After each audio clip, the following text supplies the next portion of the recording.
Cara, como eu, esposo, marido de uma mulher, consigo amá-la com um amor sacrificial a ponto de ser totalmente submisso à vontade do meu pai? Que tipo de sentimento essa mulher tem por mim? Ela me vê amando a Deus sobre todas as coisas, colocando Deus no pilar do centro de todas as coisas, amando a ela de forma sacrificial, de se entregar, porque o grande ponto é a gente pensar assim, quem ama, quando a gente fala que a gente ama alguém, a gente está falando que quem ama dialoga, quem ama se importa, quem ama pergunta, quem ama quer saber o que pensa, quem ama quer saber a opinião, quem ama quer saber se a melhor decisão é A ou se a melhor decisão é B. Quem ama se importa, é simples. Quem ama está interessado. Quem ama acredita que o que o outro pensa é determinante, é fundamental, é relevante.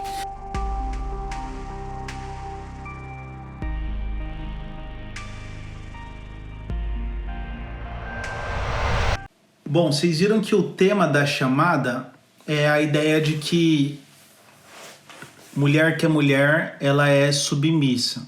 É óbvio que esse tema, ele, para quem já conhece um pouco da minha linha de pensamento, consegue já interpretar que ele tem uma provocação. Ô louco, pastor André Lucatoni, The Weekend Gospel. Olha isso aí, hein? Se eu cantasse que nem esse cara, velho. Salve, um abraço no seu pai, hein? Um abraço na galera.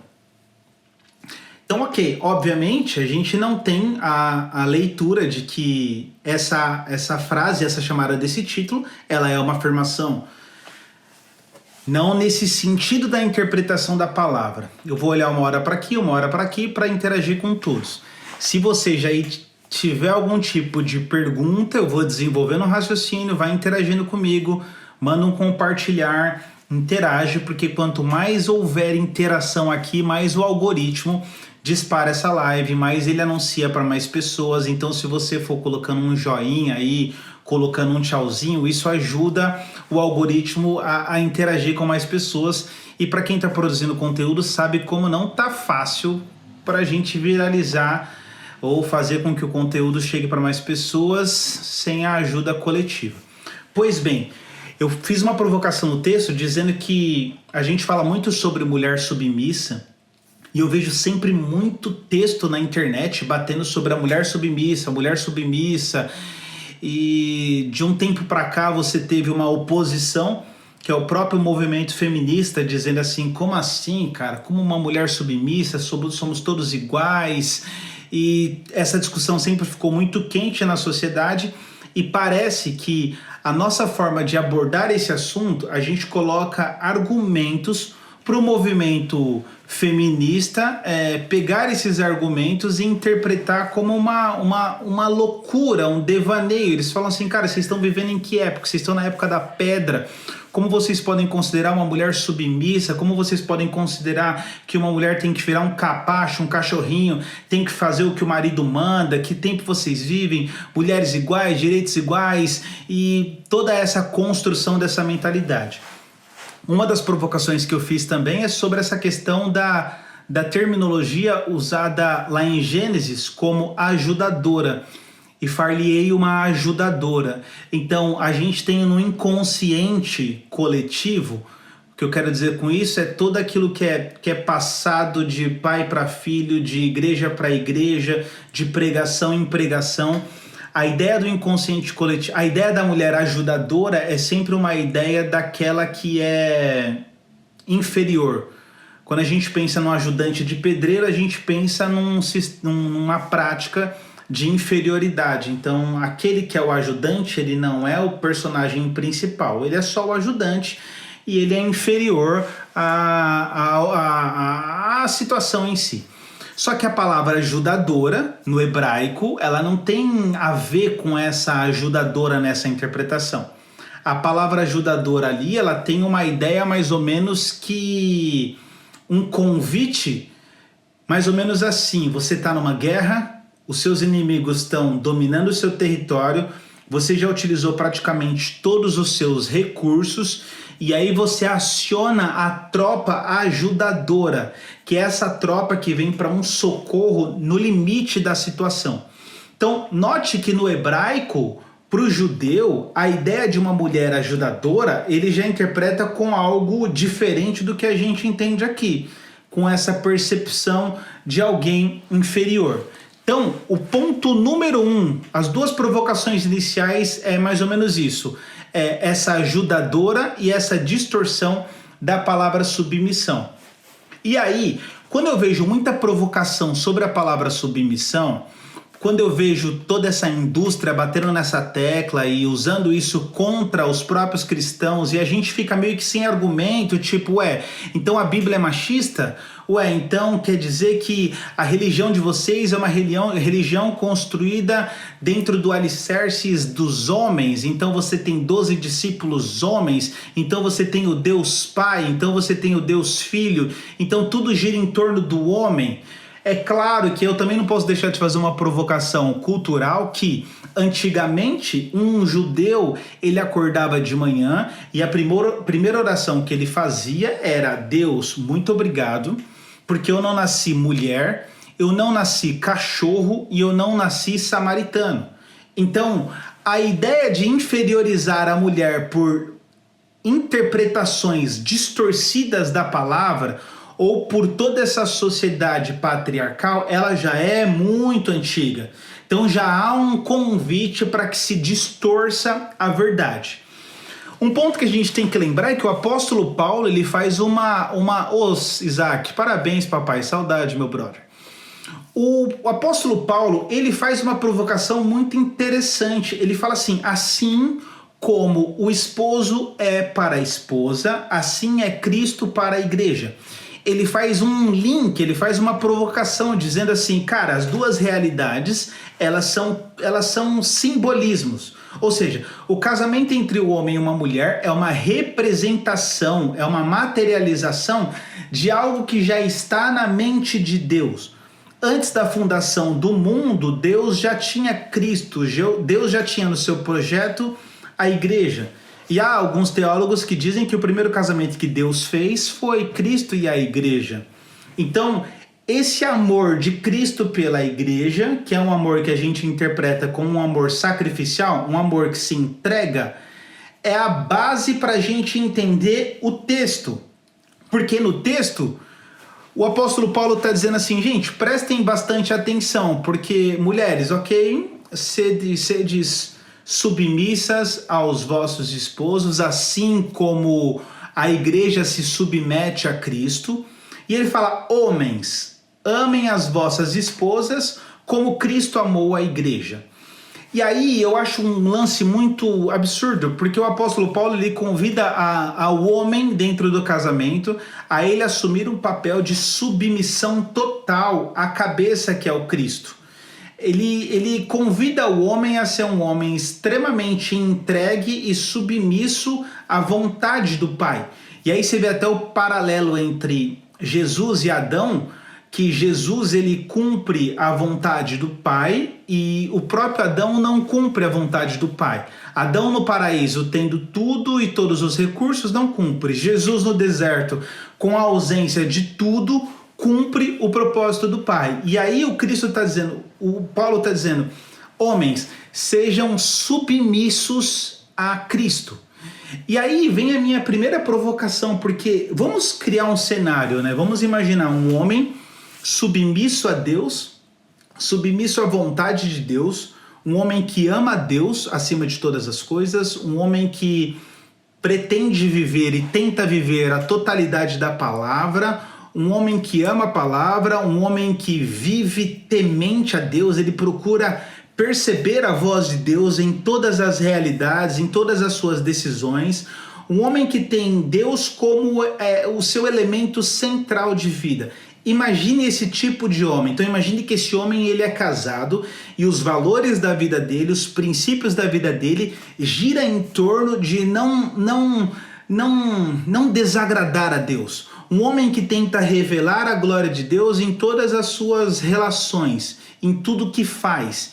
Então, Construa esse homem na sua mente onde ele tem isso como elemento central. Se ele tem isso como elemento central e se ele ama a palavra, ele também é um homem que vai ler e vai entender que a própria Bíblia ela convida para que nós consideremos uns aos outros superiores a nós mesmos, vai considerar para que nós amemos o nosso irmão assim como nós amamos o nosso próprio corpo, cuidamos, alimentamos, nos vestimos. Ele pede que a gente tenha esse time de amor e relação com as demais pessoas. Imagine que esse homem que ama a palavra e faz isso, o que ele faz pela sua esposa? Então, o primeiro elemento que a gente olha para toda a sociedade e a construção que ela foi fazendo é que, foi fazendo-se um esforço, isso pelo próprio cinema, pelos próprios desenhos, por tudo, para fazer com que o homem ele perdesse essa figura dessa identidade divina. Esse cara com mais brio, com mais força, aquele homem que transmite segurança, o homem ele foi fragilizado de tal forma que ele foi perdendo a identidade de homem e foi tendo uma identidade andrógena. É aquele homem que você às vezes não sabe se é menino, se é menina, é uma coisa estranha. Ou quando você assiste os Simpsons, você vai ver um Homer, que é o pai de família, que tecnicamente seria aquele que chama a família no peito, que traz a família para cima, que aponta uma direção, que sabe o que está falando, que sabe o que está fazendo, que luta pela sua família. Não, ele é o bobão, o bobalhão, que é zoado, que é sempre o motivo de chacota. Então você vê na história dos homens, esse homem mais guerrilheiro, esse homem mais aguerrido, esse homem mais decidido, esse homem mais convicto, e toda a construção que foi sendo feita é para distorcer essa identidade masculina. É como se o principal objetivo do cinema e da indústria, e a gente sabe quem está por trás, quem é o príncipe de todas essas coisas, é distorcer a identidade masculina. Então, quando você distorce a identidade masculina, o homem para de revelar a glória de Deus, que é o que o apóstolo Paulo também nos sugere. O homem ele tem esse princípio ativo nele e essa responsabilidade de revelar a glória de Deus. A indústria te sugere para não. Ela tenta eu não consigo não falar do próprio Fiuk, né? A gente teve um exemplo clássico daquela fala do Fiuk, que é esse homem em desconstrução. Esse é o principal tema que tem sido gerado ultimamente. Então, é o homem em desconstrução. Eu estou em desconstrução. Eu estou desconstruindo tudo aquilo que eu tinha. E existe um elemento aí que pode ser levado em consideração como quase verdade, vamos dizer assim. Existem construções em nós que elas precisam ser discutidas, mas existem coisas que elas são a própria identidade de Deus. Então esse homem, construa na sua mente, esse homem que recebeu essa influência do cinema, perdeu a sua construção, a sua identidade, aliás, perdeu a sua identidade natural, aquilo que ele foi vocacionado para ser, no sentido de ser homem, pai de família, aquele que aponta a direção, aquele que é o líder, aquele que é o que está à frente, aquele que fala assim, cara, vamos por aqui. Toda a sugestão foi para que ele mudasse. Ao mudar, alguém precisa tocar o barco aqui, velho. Alguém precisa pegar as rédeas disso e tocar. Então você tem na história, se você pegar na sua família, quantos casos você tem de mães solteiras, ou alguém que nos ouve aqui hoje é uma mãe solteira, foi abandonada, estava no relacionamento, não está mais, e ela fica com os filhos, e ela vai ter que dar a educação, apontar a direção, ir para o mercado de trabalho. Cara, ela vai ter que ser um trator, é algo surreal. Ela assume uma postura que se esperava-se que o seu esposo, o seu marido, tivesse como centro. Aquele que pega o escudo e fala, não, vamos por aqui. Então, ao abandonar o barco, opção 1, ou estando dentro do barco, aquele homem que está dentro do barco, está com a sua família, tem a sua família, se abdica de assumir essa responsabilidade, ele diz não, ele prefere todas as demais coisas, menos apontar uma direção para sua família. Então, muito mais importante para ele pode ser o videogame, a internet, o futebol. Entenda-me bem, eu tô falando sempre no limite do excesso. Todo excesso aponta uma falta. Todo excesso aponta uma falta.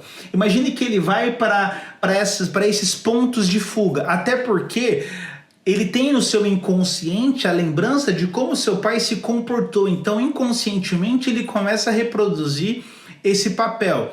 Cara, o que acontece? Naturalmente, você tem uma mulher assumindo o posto. Ela precisa assumir o posto. Alguém sugere não, John Piper sugere que liderança nada mais é do que iniciativa.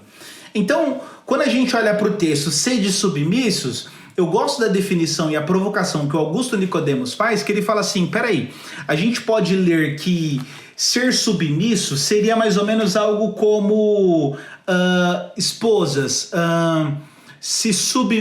estejam debaixo da liderança do seu esposo. Volte ao exemplo original. Então você tem um esposo que ama a Deus acima de todas as coisas, que a respeita e que a ama com amor sacrificial. E aí eu acho que é o grande nó que a gente precisa gastar mais energia do que o outro nó. Ao invés da gente gastar mais energia para debater isso em sociedade sobre, então vocês querem que a mulher sejam submissas, vocês são os machistas,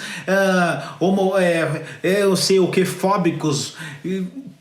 Ao invés da gente ir para essa praia, por que não a gente ir para a praia do tipo, cara, como eu, esposo, marido de uma mulher, consigo amá-la com um amor sacrificial a ponto de ser totalmente submisso à vontade do meu pai? Que tipo de sentimento essa mulher tem por mim? Ela me vê amando a Deus sobre todas as coisas, colocando Deus no pilar do centro de todas as coisas, amando a ela de forma sacrificial, de se entregar, porque o grande ponto é a gente pensar assim, quem ama...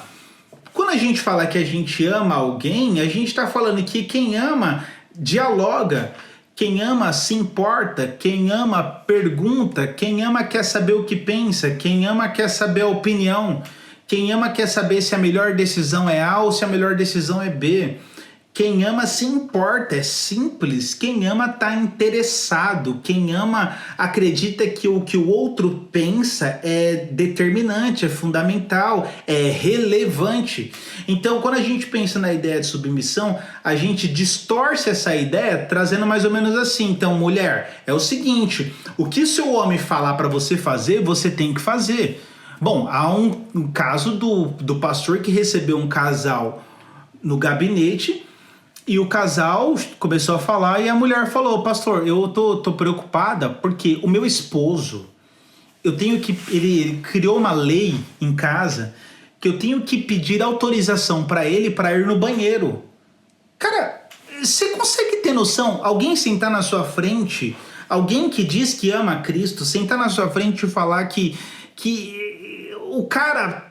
criou uma lei dentro de casa onde a mulher tem que pedir permissão para ir no banheiro. Que tipo de amor doentio é esse? Que distorção é essa? Como é que a gente teve a capacidade de mudar totalmente a realidade do espírito da palavra? Que assim como o esposo é para a esposa, assim Cristo é para a igreja. Como é que a gente muda esse espírito e transforma numa lei tão sádica, tão malvada? Imagine os filhos vendo essa cena, a mulher levantando a mão e fala, né, Débora? É surreal. A mulher levantando a mão e fala, amor, eu posso ir no banheiro? Então, esse é um dos pontos, porque a gente tem outros elementos tão assustadores que são casos de, por exemplo, a gente vai ver o texto dizendo que quando você fala da relação sexual, quando você fala da relação entre homem e mulher, você vai ter uns caras que vai ter a capacidade de pegar o texto e vai falar assim, o texto está dizendo aqui que o homem não tem controle do seu corpo e a mulher não tem controle do seu corpo. Então, o dia que a gente quiser fazer uma brincadeirinha aí, é dia.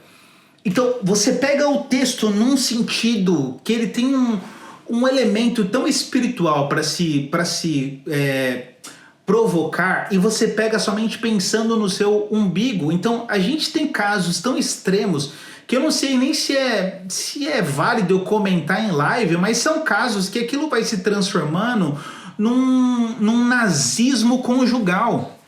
Então você vai fazendo o seu cônjuge viver debaixo de uma redoma que você cria que ela não tem fundamento. Ok. Dito isso, a palavra do momento dito isso, aqui a gente está num plano que eu chamaria de introdução. Dito isso, a gente tem que pensar na realidade da vida. Como é que a gente desamarra alguns nós? Quando a gente fala de submissão, a gente está falando o quê? A gente está dizendo que submissão é o quê? A mulher abdicar da sua capacidade de inteligência. Alguém já disse, então, não é porque você casou que você deixa o seu cérebro no altar, porque às vezes alguns relacionamentos parece que subestima a capacidade cognitiva, a capacidade de raciocínio, de filosofia, de profundidade de uma mulher. Eu não entendo. Às vezes eu vejo mesas em que a mulher não fala, é só o homem que fala. A mulher não tem voz, é somente o homem que fala e ponto. Só ele fala. Ele fala. Ela não pode falar. Ela não pode fazer nenhuma contribuição. Ou se ela começa a fazer uma contribuição, alguém já corta e... É como se na criação há uma diferença, há uma acepção. Deus prefere os homens. Deus gosta mais dos homens. Parece que quem tem mais voz é os homens. E eu não estou fazendo um discurso... Você vai entender onde eu quero parar. Eu não estou fazendo um discurso aqui progressista, tipo, querendo fazer um discurso coitadinha das mulheres que estão sofrendo. E não, eu estou tentando ir para a luz da palavra. Porque a luz da palavra está dizendo para a gente, para nós homens, amem as vossas esposas, como Cristo amou a igreja. 1. 2. A esposa que se sente amada, a esposa que se sente dentro de uma relação nessa natureza, ela tende a ter um comportamento. Alguém fez uma provocação esses dias dentro desse tema que eu achei curioso. Olhe dentro do seu relacionamento. Normalmente, grande Clebão, mano. Saudade, brother. Caramba, valeu. Se você tiver pergunta, vai perguntando, interage. Se tiver algum comentário, interage aqui. Manda esse aviãozinho aí também, sei lá, eu não sei se você faria isso, né? Se você daria essa moral, mandar esse aviãozinho, ou vai dando um coraçãozinho aqui, mesmo que se você não tá gostando, é só para dar uma moral, porque aí o algoritmo ele vai mandando para mais pessoas. O ponto é que contaram esses dias e me chamou muita atenção. Então você tem uma mulher, você tem um relacionamento. Isso é um casamento. Esse casamento, tecnicamente, ele tem o objetivo de revelar a glória de Deus. Essa mulher se sente... valeu. Tô vendo vários corações subindo aqui. Essa mulher, ela se sente amada. Valeu, Mayara. Deus abençoe. Essa mulher se sente amada. E aí a pergunta que ele faz é: olhe para dentro do seu relacionamento, pro seu namoro, noivado, casamento... Wesley, lá no Face, valeu, irmão, bom te ver. Olha pra dentro do seu relacionamento e a pergunta que ele faz é o seguinte. Isso é o John Piper perguntando, hein, gente? John Piper pedrada, dá uma... O bichão vem que vem. Quem mais tem a iniciativa com a palavra vamos? Vamos fazer tal coisa? Vamos fazer tal coisa? Vamos fazer tal coisa? Vamos analisar nossas finanças? Vamos programar tal coisa? Vamos programar tal coisa? Quem mais faz isso? E aí ele fala, a partir dessa resposta, você já começa a perceber da onde está vindo o reflexo de uma liderança. Porque liderança é iniciativa. Não, Edu, mas eu não concordo, porque lá em casa eu respeito a liderança do meu pai, do meu esposo, mas às vezes eu também tô ali sempre sugerindo coisas, não tem problema, não é sobre isso, não distorça. Só preste atenção pra gente rastrear. Eu não sei se você já conheceu casais ou já aconteceu alguma coisa, você fala assim, alguém fala assim, não, fala lá com o brother, porque para ver se ele vai lá com a gente, e o outro fala assim, nem fala. Fala com a mulher dele, velho, a mulher dele é que dá a palavra final, isso aí é com a mulher. Ou... a gente tem aquela piada que diz assim, olha, Presta atenção, como é que é a piada? É mais ou menos assim. A roda de caras, né? Aí o cara fala assim, lá em casa, quem dá a palavra final sempre sou eu. Que é, sim, amor. Essas piadas, parece que ela também tem uma sugestão. Peraí, deixa eu ler o do Ricardo aqui. Quando é a mulher a levar a casa, a família nas costas, o marido devia ser submisso a ela, mas só porque ela está escrita, ela pode pisar nele mesmo assim, né? Eita, pega! Ai! Caraca! Adorei a pergunta do... Não sei se é uma pergunta ou uma afirmação. Eu acho que não concordo. Quando a mulher leva as contas nas costas, quando essa mulher tá chamando no peito, quando essa mulher tá num momento em que financeiramente ela é quem tá pagando as contas, quem tá ali honrando tudo, você tem o princípio bíblico ativo. O princípio bíblico não tem uma condição. Ele não está dizendo para que a mulher assuma esse papel pelo fato dela estar promovendo recursos para o lar. Não. A Bíblia está dizendo assim, mulheres, estejam debaixo dessa liderança, reconheçam essa liderança. A melhor tradução que eu acho que é a mensagem, reconheçam essa liderança, porque ao reconhecerem essa liderança, vocês estão honrando a Deus. Então, uma mulher que está fazendo isso e o homem que está em um momento, a gente tem que ler a situação. Será que é uma realidade permanente? Ele é um cara encostado, ele é um cara que sempre vai arrumar uma desculpa, é um cara que sempre tem um porquê para não trabalhar. Ele, não, eu comecei ali, mas aquelas coisas lá que vocês sabem como é que é. O cara que não quer trabalhar mesmo. E a mulher que está chamando no peito, ela tem o direito de assumir essa liderança. Eu acho que é um erro bíblico. Eu acho que é um erro sociocultural. A Bíblia nos aponta para uma outra direção. Como a Débora disse, os valores estão invertidos. E eu concordo plenamente. E essa live ela tem esse interesse de provocar em nós cristãos, porque nós carregamos uma identidade, nós carregamos valores, nós representamos, nós somos embaixadores de um reino. E por mais que a cultura, a sociedade, ela queira trazer uma linha de pensamento, uma forma de conduzirmos o nosso lar, nós não podemos ceder na totalidade. Não podemos ceder, aliás, nós podemos pegar aquilo e falar, mano, onde está a luz da verdade aqui? Fora isso, não tem lógica.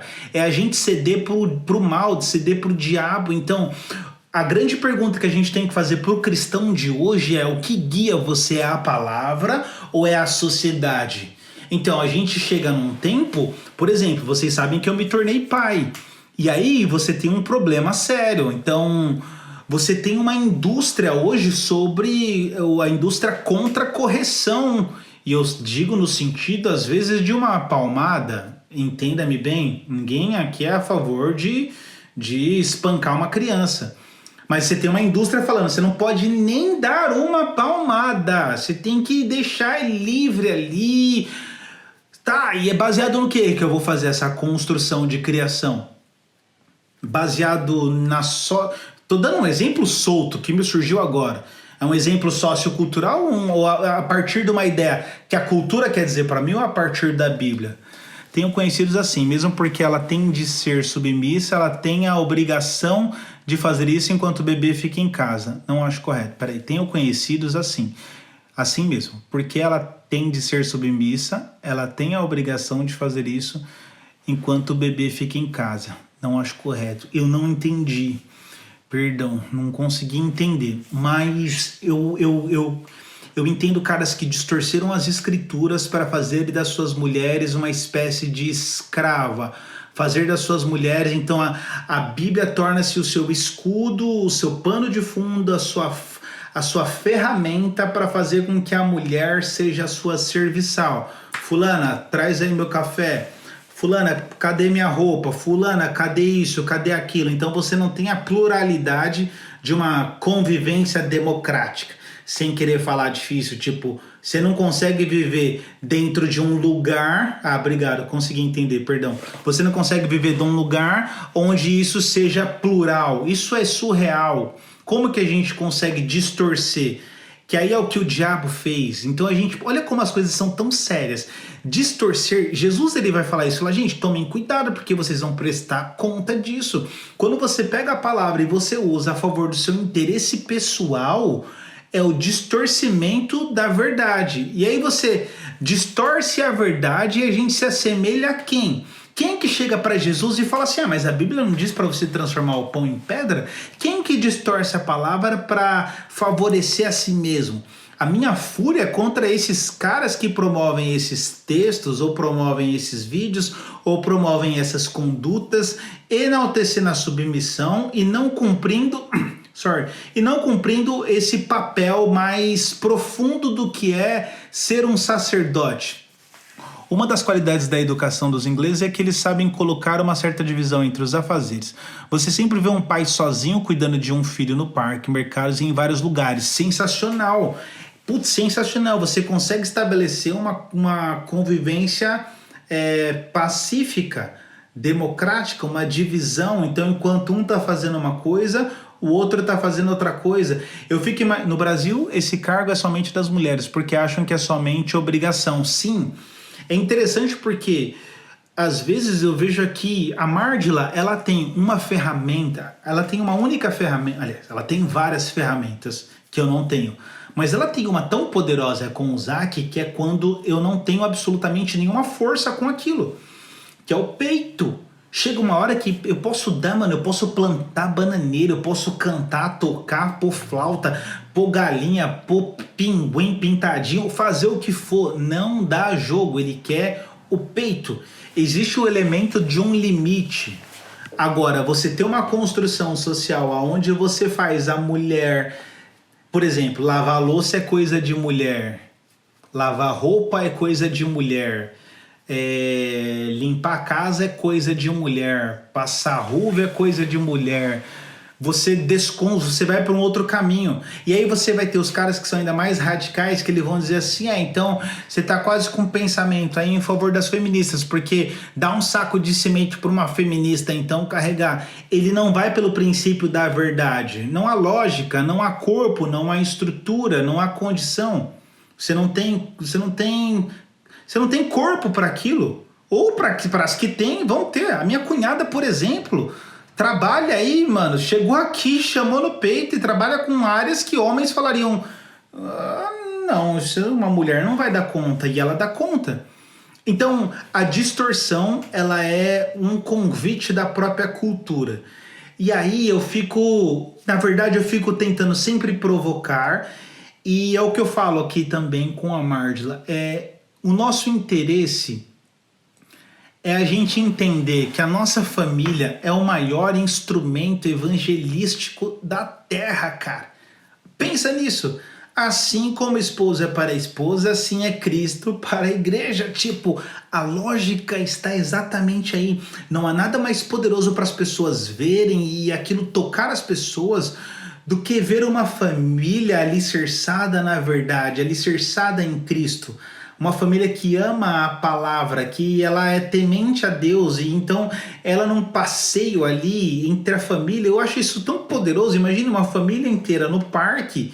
Quantas pessoas oram e sonham por isso, e desejam isso, e querem isso? E eu injetaria fé em você. Você está no melhor desejo da sua vida. Não existe oração mais pura, sincera e tão próxima da identidade bíblica do que essa. Esse é o desejo do próprio Deus para o ser humano. Ele quer que o ser humano reflita essa glória que é Cristo para a igreja. Assim é a sua família. Então, essa é a nossa principal luta. E a gente conseguir, como homens dentro dessa sociedade, às vezes você está em rodas que você percebe, às vezes, um discurso em que há uma distorção, há um colocar de posição. É como se o cara coloca a mulher numa condição ou numa posição que eu falo, uau, ou vice-versa. Mulheres que acabam desonrando seus esposos. Eu acho muito interessante o Provérbios 31, que ele vai dizer assim, gente, prestem atenção, porque essa mulher, ela é tão zica, ela é empreendedora, ela faz e acontece, ela tem fogo ali na cama, ela é uma mulher quente, e ela tá à porta da cidade, onde é feito todos os negócios, falando bem do seu esposo. Poxa vida! Ela tem a capacidade ainda de fazer a fama do seu esposo. Me preocupa às vezes a gente ir pelo caminho contrário.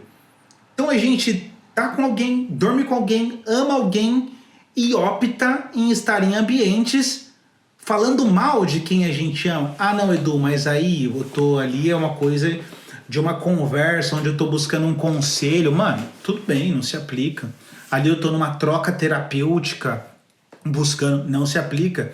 Tô batendo na tecla sobre os casos onde a gente gasta energia para denegrir a imagem daquele que a gente está junto, para colocar embaixo, para enaltecer as falhas, para deixar claro que é um tipo de ser humano que eu não zelo pela fama. E é como se o fato dessa mulher, que ela é a mulher sábia e edificou o lar, eu abri essa, abre aspas, essa legalidade espiritual, vamos dizer assim, ela zela, né? Aí eu não estou zelando. É como se essa capacidade de edificar esse lar fica comprometida. Então, perceba que as escrituras, às vezes, ela nos confronta para algumas coisas e alguns princípios a gente acaba não cumprindo. E por não cumprir esses princípios, a gente acaba sofrendo. Nós sofremos. É como se as coisas elas não desencadeassem, as coisas não entram no fluir, as coisas não vão para um próximo estágio, elas ficam sempre empacadas, não tem uma harmonia plena. Tem pessoas que falam que a mulher é submissa e o marido entrar no notação, ela também tende. Eu não entendi o notação. Ricardo, me ajuda aí, mano. Seus comentários são incríveis, mas isso eu não entendi. Mas tem pessoas que falam que a mulher é submissa e o marido entrar...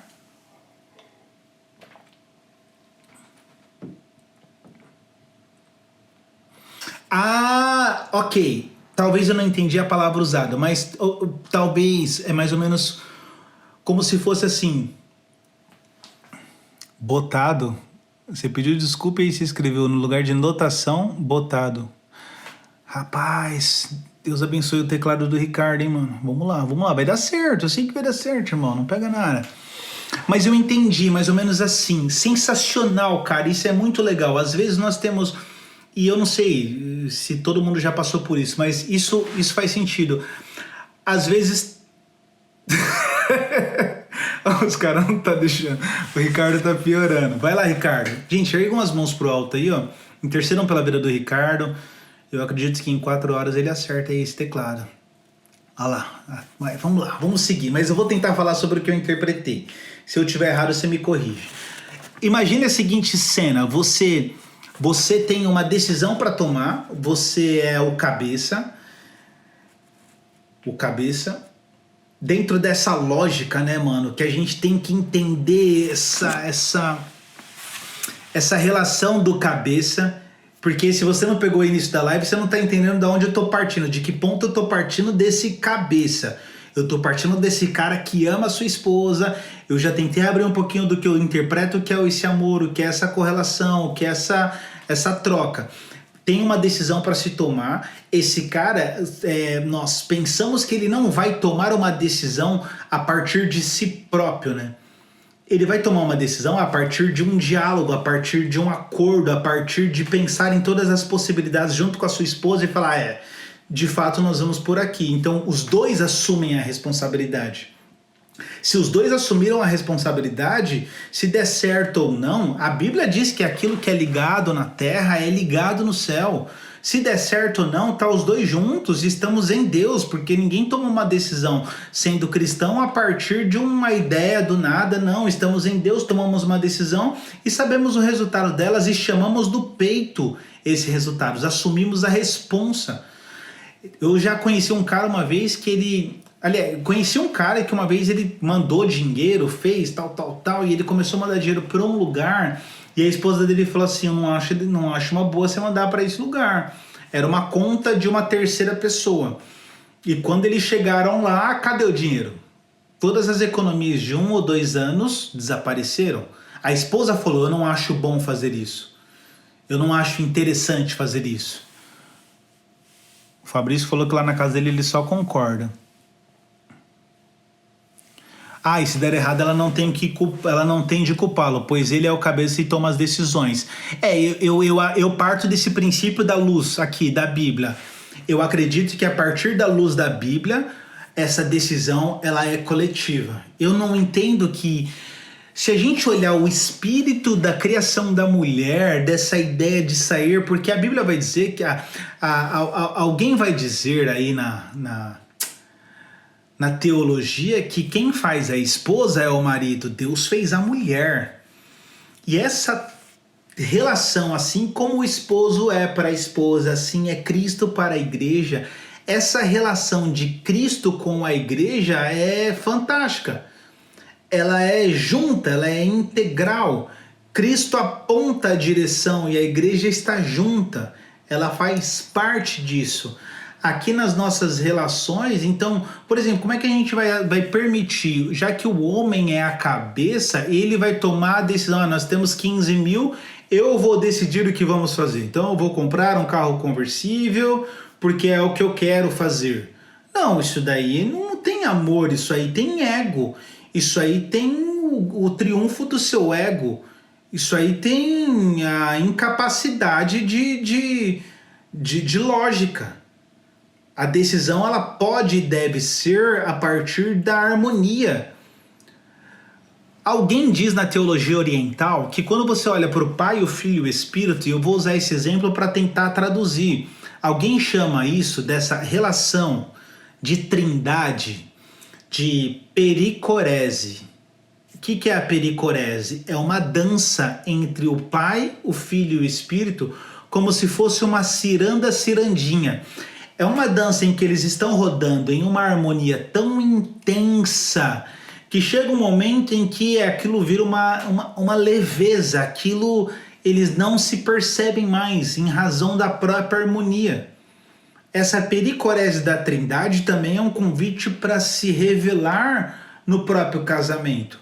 Há uma harmonia, não há uma coisa que é uma decisão em que a outra parte não sabe.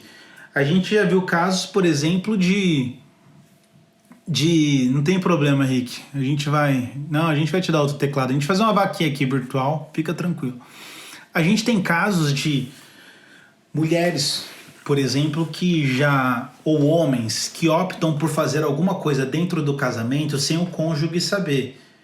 Então, como que eu estou numa pericorese, numa harmonia plena e perfeita, e eu vou tentar omitir ou esconder alguma coisa da pessoa que eu durmo junto? Tipo, não make sense. Não dá pra gente explicar isso. Então imagina, eu tô lá, eu compro alguma coisa e eu escondo porque eu não quero que o meu cônjuge saiba. Ou eu envio alguma coisa para algum lugar escondido porque se souber... Então a busca é sempre pelo elemento da verdade. É como que a gente consegue equacionar tudo isso dentro da verdade e dialogar e estabelecer essa pericorese.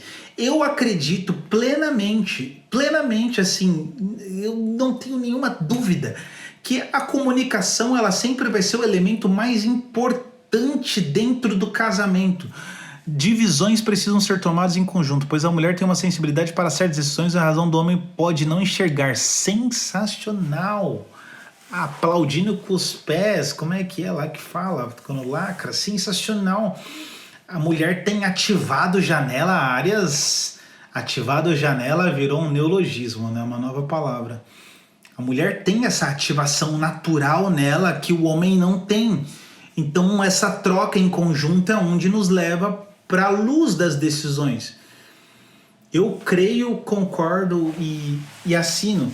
E eu dizia que a comunicação ela se torna um elemento determinante. Como que a gente, como cristão, pessoas que amam a Deus, que amam a sua palavra, que querem viver a sua palavra, estamos vivendo um casamento, um relacionamento onde a gente não tem como a base central uma comunicação clara, uma comunicação, sabe, aquela comunicação que ela é exatamente o que eu estou sentindo, no melhor, entenda-me bem. Eduardo, mas quando eu estou com raiva, não é sobre isso. Quando a gente olha para a Bíblia e você vê que a principal causa da queda do homem, ela é a má comunicação. Quando você vê que, por exemplo, a gente sabe que Deus fala para Adão que não é para ele comer da árvore. Eva diz para a serpente que ela ouviu que não era para ela tocar na árvore. Adão, que muda a comunicação que ele recebe de Deus e transmite para Eva com uma espécie de zelo pela palavra, um zelo tão alto que gerou o que gerou, ele distorce. É uma comunicação com ruído, é uma comunicação com excesso, ou às vezes é uma comunicação com ausência, é uma comunicação incompleta, é uma comunicação que você tem que entender, você tem... Não, mas eu achei que o que você tinha falado era isso. Não, mas o que eu falei foi aquilo. E aí toda essa onda de má comunicação desencadeia uma guerra.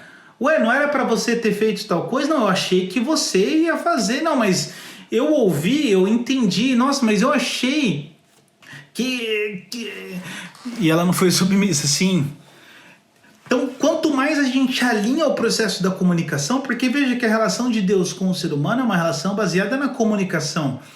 Ele deixa... Moisés, faz um favor para mim, escreve.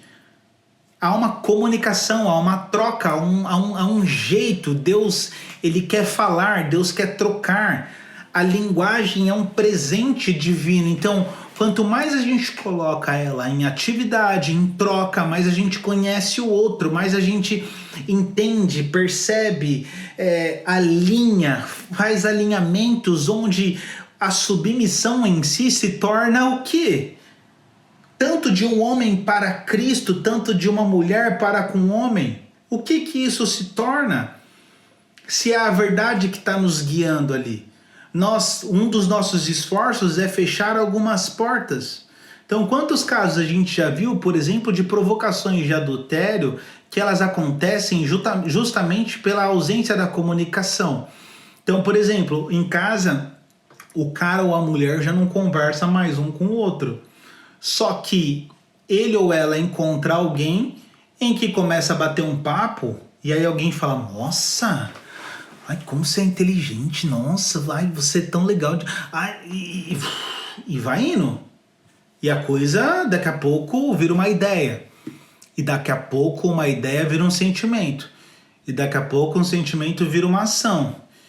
E de uma ação vira um lugar de desonra. Entrou no principal lugar que o diabo nos ofereceu para entrar, um lugar de desonra. Acredito plenamente que pela luz das Escrituras prazeroso, gera um prazer quando nós estamos alinhados com a sua palavra, no seu sentido de homem, e fala assim, não, eu preciso ser um homem de acordo com a Bíblia. Eu, Eduardo, eu tenho a responsabilidade de apontar uma direção para minha família a partir da luz da Bíblia. Nós erramos, já tivemos erros, carregamos erros na vida inteira, e a graça nos permite ajustar até a gente ficar cada vez mais parecido com o filho. Então o convite das Escrituras para mim é tipo, Eduardo, se pareça com o meu filho. O meu propósito para a sua vida é esse. Puf! E se eu integro isso, eu vou amar a minha esposa de tal forma que para ela estar junto com a minha liderança, que também é provocada e revelada pela minha iniciativa, torna-se um prazer. Então, enquanto o mundo quer dizer para mim que a mulher não tem a necessidade de uma submissão, a mulher tem que ser independente, forte, empoderada e tudo mais, eu, pela luz das Escrituras, estou olhando assim e falando, olha, eu acredito que eu tenho um propósito, dentro desse propósito de Deus, é fazer com que a minha esposa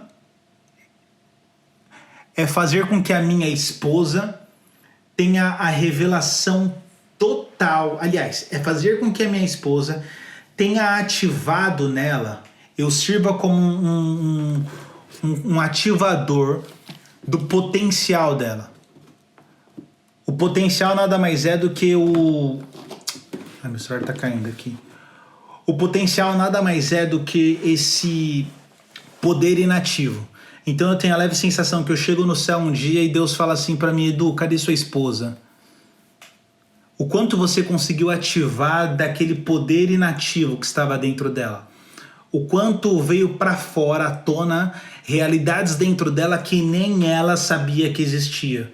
O quanto veio à tona dela graças a você amar ela com amor sacrificial, o quanto você conseguiu extrair talentos que estavam dentro dela e estavam adormecidos.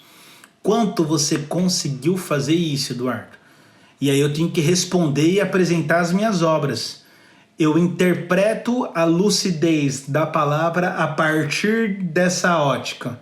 Para mim, a Bíblia e a expressão de Paulo, que assim como o esposo é para sua esposa, assim Cristo é para a igreja, esse é o papel, essa é a minha prestação, essa é a minha responsabilidade. É como alguém já diz, né? Quando você casa, você recebe uma espécie de dois tipos de unção. Uma unção sacerdotal e uma unção profética. O homem recebe isso. A sacerdotal, porque ele chega diante de Deus e fala assim: Deus, tá aqui a minha esposa. E a profética, porque ele chega diante da sua família, diante da sua esposa e fala assim: amor, aqui está Deus. Aqui está revelado, aqui está presente entre nós, aqui está a sua graça, aqui está a sua presença, aqui está o seu poder, aqui está, nós estamos em Deus, tememos a Deus e seguimos com Deus. Nós não podemos permitir a distorção, não podemos permitir que outras ideias tomem conta, porque elas são realmente extremamente sugestivas, mas elas não estão alicerçadas na verdade. Eu acho que é isso. Mais do que isso, eu vou enxugar gelo. Não sei se você tem alguma pergunta. Meu tripézinho aqui do Facebook caiu, perdão. Wesley mandou um au, valeu. Se você tem alguma pergunta, dou-lhe uma, dou-lhe duas e já vou antecipar. Semana que vem eu tô com um convidado aqui e é um convidado...